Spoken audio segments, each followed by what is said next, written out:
Welcome into Coach's Corner. I'm Jordan Woodruff. Great to have you along. And I'm really excited about this because we're going to talk to a coach that has Ponca City's first ever. You know, when we start talking first ever, that's a big thing. Talking to Karissa Muhammad of girls wrestling. How are you, Coach? Good. How are you? I'm great. I talk about first ever, and we'll get more into that coming up. But we have a girls wrestler qualify for the state tournament for the very first time ever. This has only been in the third year being sanctioned by the OSSAA, but now we're going to have a young lady going to be able to compete down at the big house in Oklahoma City.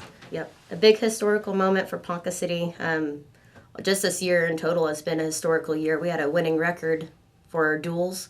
We were 7-1 in duels this year. That was pretty historical. Almost an undefeated season in duels. But we've been placing at pretty much every tournament, and then having our first ever state qualifier to top it off in our first year was amazing. Yeah, and I want to get into now, and we'll get more into that, but a little bit of your background and kind of the wrestling background. Talk about that, and also how you ended up here in Ponca City. Okay. So I actually grew up down here in Ponca City. I grew up wrestling in Newkirk, Oklahoma. It's where I went to school for the very first primary years of schooling. And then I actually wrestled for Ponca City Takedown Club growing up until about 11. And so I grew up down here. I started whenever I was 4. Wrestled all the way throughout high school, and then I ended up landing a scholarship to Missouri Baptist University where I had competed on the collegiate level. And then I started my first program ever in Oklahoma, which was actually 4 years ago in Norman. That was during our exhibition year. I started their girls program there. The next year I moved to Moore High School, and I started their girls program, and they are now 3-time regional champions on the west side. I won 2 of those with that team. And then I just knew all the people down here in Ponca. I was ready to move, ready to start my 3rd program, and Jason has known me since I was a little girl. Justin Rowland has known me since I was a little girl growing up wrestling, and they had already reached out to me, and I was like, yep, this is going back home. So it's coming home, but also you're well aware of the history of here in Ponca City with wrestling too. I mean, the history of this place when it comes to wrestling, it does. It means maybe a little bit more than it would in some other places. Yeah, I actually, so I had a couple interviews at a couple schools before I chose Ponca. As soon as I came here, I walked in that wrestling room. It was emotional. I felt the history. I felt everything come back to me. Everything that because I competed in that room. So it was literally just coming back home. I was like, yeah, this is it. I don't even have to go anywhere else. I don't need to talk to anyone else. I'm done. Let's go sign the contract. Yeah. And so it was a done deal, and probably the best decision I've made in my coaching career. Well, that's good to hear. Well, and one thing, and I feel like this is very important, when it comes to wrestling, the girls had to wrestle against the boys if they wanted to get a medal. And when it comes to contact sports, wrestling's really, you have football, you have wrestling. Girls, the contact sport of wrestling, it's a great outlet, I feel like, for them to be able to get in there and go one-on-one with somebody and get physical. Because other sports, they can say they have a little contact, but wrestling is a contact sport. Yes, it is. And I almost think girls can be more aggressive than boys. We all know how sometimes dramatic girls can be on that mat. It's an even bigger ordeal. All the emotions come out, which is a great thing to see. Especially this year, we saw a lot of tears, which means they actually care for the sport. We saw a lot of happy, grinning faces, even if they lost. It was like, oh, well, what can you do? Only first year, and then we had a lot of angry faces, and it was, all the emotions were amazing this year. All the first, the aggression was amazing. The grunts that were coming from the mat, like I said, they were so dramatic. One in particular, one of my wrestlers, Caitlin Cooper, and she does it every day in practice too. I'm like, what is your deal? But she's super loud. But yeah, I love hearing these girls get their aggression out. And tell you what, most of my girls were softball players that came to me. And so I love seeing multi-sport athletes getting out there. Yeah, and I think a lot of times with wrestling, most of and I see that with Ponca overall, a lot of the coaches, they want their kids in multiple sports. Yeah, it's nice to have them in the wrestling room maybe a little bit longer, but at the same time, a lot of these girls after wrestling may go on to something else too. So, I mean, that's something that I think all the coaches are kind of in agreement. Let's get these kids involved as much as they can. Absolutely, because, if one sport doesn't work out for them, our biggest goal, at least for me as a coach, is to help my kids go on to the next level and further their education. And by doing that, also getting their school paid for with their sport. So if they can't get it done with my sport, maybe they might be able to get it done with their next sport, with academics or both, because, especially for the women's wrestling in college, they stack a lot of scholarships with academics and athletics. And so academics is a big thing for us.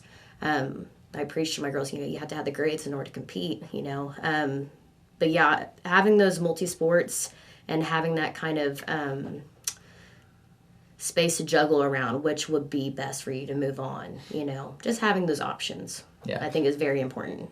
Well, and one thing I'll say with girls state wrestling in its third year now is, unlike the boys where you have the different classifications, 6A all the way down to 3A, it's all one classification with the girls. The weight classes differ naturally because of how they have it sanctioned, but when it comes to 6A wrestling boys, we know what that's like. There's so many great wrestlers, but there's a lot of good girl wrestlers in this state. And Coach, let's just say it's hard to compete in girls because you're competing not just with one class, you're competing with all classes. And I mean, even a smaller school like Vian, Oklahoma has a really good program. Pawhuska. My little sister wrestles for Pawhuska. She actually qualified for state as well for Pawhuska, and she's went back and forth with a couple of our girls here at Ponca, and it sucks to see it, but it's also good to see it because it's my sister. We love to see the growth everywhere. But yeah, it is tough. I believe our numbers this year almost tripled for our entries for regionals. And so I think there was over 500 girls wrestling at 2 regionals total. Like you said, boys, they have 3A to 6A. And so that's 3 classes times 2. That's 6 different regional tournaments, which is amazing for the boys. I love it. It used to be 8 whenever I was in school. They went up another class, but it's coming. I think in a couple years, I give it 1 or 2 more years, they're going to split the girls between upper and lower. They have to. There's just no, there's no holding back on that anymore. Our bracket size for regionals, I think the biggest bracket on our site was a 32-man bracket, which is huge compared to the boys. That was maybe the biggest was 16. And so even though they're both hard to compete in band, it is so hard because you're 2 and out. You lose 2, you're done. Yeah, and I just looking at the bracket too, you see so many names that you recognize if you follow boys wrestling, because there's a lot of the little sisters that get out there and they're really good. I mean, one that comes to my mind is like the roller girl from Bixby. I mean, her brother's one of the best in the nation, and it looks like she could be on her way for multiple state championships. She won regionals this last week. She won regionals. Down at I think 100. And so she's looking good. I'd favor her to win state this year for sure. I'd love to see it. But and that's the thing is there's a couple of girls I was looking at it. And this is great, too, because you haven't had, 4-time state champions, for instance, is a real big deal. 3-time is a huge deal. Even 2 is a big thing. And there's a couple of girls that won as a freshman. They're looking at 4-time state champion. And, if that happens, that's just as important as boys. That goes in some really, really high ground, it feels like. Yeah. And then we have to go back, because it's kind of a controversial thing right now because we're technically only been sanctioned for 3 years, but there is a young lady from Choctaw, Oklahoma, Peyton Hand, who is going for her 4th. Whether they wanted to count her freshman title or not, she is going for her 4th state title this year. And that is a senior everyone should go watch. I think they ought to count her. Yeah, I mean, they need to. I mean, yeah, there's no deciding on that. And, I mean, she's already signed to Ottawa. She's a great kid. I know a lot of these girls. I coach the national teams for Oklahoma, so all these girls throughout the state I've known since they were little. And just watching them grow up and getting to have the opportunities and chance to compete against other girls has been an amazing sight to see. Yeah. And now I want to talk about our girl, and we've mentioned it ahead of time, but we haven't got really into it. Addison Iver. She is the one that is qualified for the state tournament, the first ever girl from Ponca City. And has it dawned on her yet what she's accomplished? I don't think it has now. Going into the match before the one that sealed her fate, whether she was going to state or not. I talked to her, it's like, hey, at the beginning of the match, like, hey, you win this, you're in. Like this, you're going to the big house. Like that's it. That's it. Whatever happens after this match, not a big deal. So, but we need to win this one. And I don't think it sunk in until after she won. And then she ran and jumped in Coach Arbona's arms because I'm pregnant. So I told her, like, hey, if you win, you can't jump in my arms, but I'll jump in yours. And so after she jumped in Coach Tony's, I jumped in hers. But it definitely sunk in. She started crying. All her teammates ran down from the stands. It was a beautiful sight. I don't know if you guys seen the video. Everyone came down. They were crying and hugging on her, and it was just a great moment to witness because everyone knew how big of a deal it was. Even coaches and girls from other teams, they were congratulating her and congratulating the whole team as a whole because of what we were able to accomplish in our first year. But Addison, man, if you didn't know, Addison was a basketball player last year. Yes. And she sometimes they look like wrestling on the court. Yes. She came to me and asked if she can wrestle. I was like, of course, anyone can wrestle. She's just happened to be a natural athlete, which, kind of comes with being a multi-sport athlete. If you've done one, usually you're able to do whatever. And so, but she's definitely applied herself, and, that's what got her where she is. Well, and the cool thing, she's just a sophomore. She is just a sophomore. This has to be really good, and you've built programs. Yes. Having somebody making the state qualification and they're a sophomore, that gives you a little bit to build around and experience to share with other girls in the future. Yeah, and like I said, it sunk in after that match, but I think it took another couple hours. And then right before her third and fourth place match, I was talking to her again. It's like, hey, that's one more thing to add to your resume. She's like, what do you mean? I was like, when you start applying for colleges, you'll get to put state qualifier in 2023 on your resume. And she's like, really? I was like, yeah. I said, and anything you do after that, you keep on adding that on. You put your place up for regionals. And she's like, I did that. She's like, yeah, you did. You earned it. You definitely did. Yes. So, but it's funny because it's such a delayed response. But once they start catching on, like, what's going on, they're like, oh my gosh. Yeah. I was like, yeah, that was you. Well, that's awesome. And then kind of the last thing for you, and I'm going to get into the big house stuff to end it, but I want you to talk about the program and some of the other girls and kind of where the future of this program is going. So at the beginning of season, we actually had quite a bit of girls come out. I think we had around 30 high school girls and about 20 junior high girls, which is huge, probably the hugest program I've ever had. In the 4 years, I've coached girls specifically for wrestling. And I was blown away. I wasn't expecting Ponca to be this big. With girls wrestling, I knew it would take a couple years, but I didn't think the first year it was going to be like that. I will say a couple of our junior high girls that are coming up next year, Marley Arbona, she's going to be one to watch out for. Bella Morrison, they both play softball. Bella Morrison is going to be someone to watch for. I know I'm missing. Paley Miller. Paley Miller will still be in junior high, but she's going to be a good one to watch. Her uncles and her dad, multiple state champion, and they're all on that history board in that wrestling room. So it's super good to see that we have all these young girls moving up, and I actually have 3 high school girls over there right now for the activity fair that are hopefully recruiting more girls to come out for next year. As far as it goes for my high school program, Tootie Bales, she's going to be one to watch. Unfortunately, she got injured towards the end of season, so she didn't get to compete at regionals. She'll be an amazing one to watch. Oakley Hunt is going to be someone you definitely need to keep your eyes out on.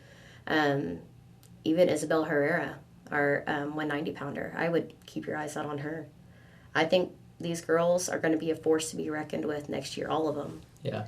And I'm excited to see the growth because I know, everyone's going to see the success we've done this year. They're going to want to be a part of it next year.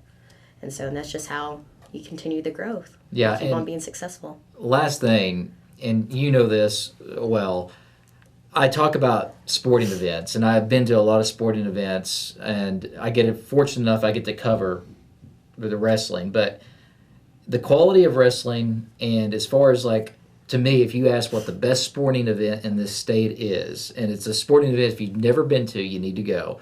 It is the state wrestling in the big house, especially that championship night. Because now you have 4 classes of boys, you have the girls all going on a championship, and they're crowning these medalists. And I mean, it is just an unbelievable atmosphere. And unlike other sports where you maybe have just 2 teams going against each other, here you could have 50 different schools out there on the mat during that championship night. The energy is unbelievable. And for people that have never experienced that, they should go and experience this. They should, 100%. If you're a fan, go watch. If you're an athlete, you know, it gets a little shaky. I am worried about that because this is, that, like you said, it's a huge ordeal. You see all those lights, you see all the chairs, and it's usually packed at Jim Norick.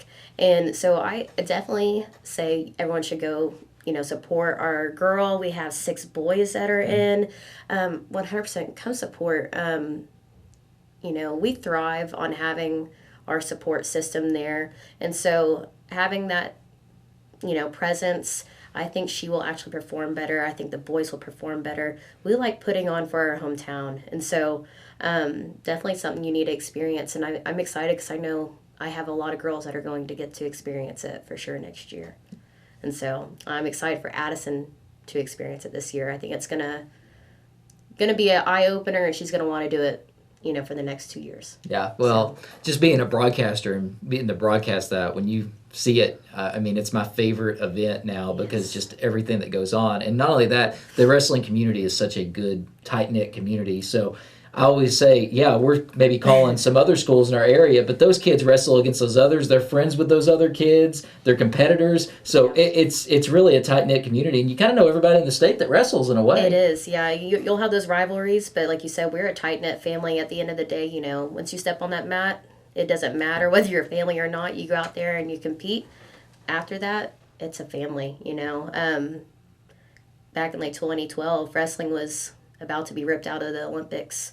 And everyone, I'm talking everyone nationwide, came together to save the sport of wrestling. So it is, even though, you know, it is a big sport, it is a very tight community. Everyone loves everyone. We're here to, you know, support each other. And so that's what I love about wrestling. Yeah. So. And by the way, taking wrestling out of the Olympics was maybe one of the dumbest ideas I think I've ever heard because because it's one of the original Olympic sports kind of when you think about it. So that was something I'm glad, and that did show how tight knit the community was because they really come together on a grassroots level, which is what it is, to really say no, we need this sport. And it wasn't just around the U.S. Oklahoma, the world come together and really said, no, this is something we need. Absolutely. And it kind of worked out the same way getting girls wrestling in Oklahoma, right? Oh my gosh, it took forever. Like I said, I mean, I grew up from the age of 4. I was wrestling boys my whole life. I didn't get to wrestle girls unless it was at national tournaments, or as soon as I got to college, whenever I was able to wrestle against other women. So it's great to see all these girls getting to compete with others. So yeah, congratulations on what's been a magnificent year in your first year. I look forward to seeing what the future of the program holds. And once again, congratulations to Addison Ivers on qualifying for the state. We can't wait to call her name out and hopefully have great success down there in Oklahoma City. Absolutely. So, Coach Karissa Muhammad, appreciate it so much, and congratulations on the pregnancy, by the way, too. And I got a feeling that kid's probably going to be a wrestler when it's all said and done. Is, yeah. At least if Mama says so, that's what's going to happen. So I want to say thanks to you all for watching. That's going to do it for this week's Coach's Corner. Jordan Woodruff saying so long. Until next time, go Cats.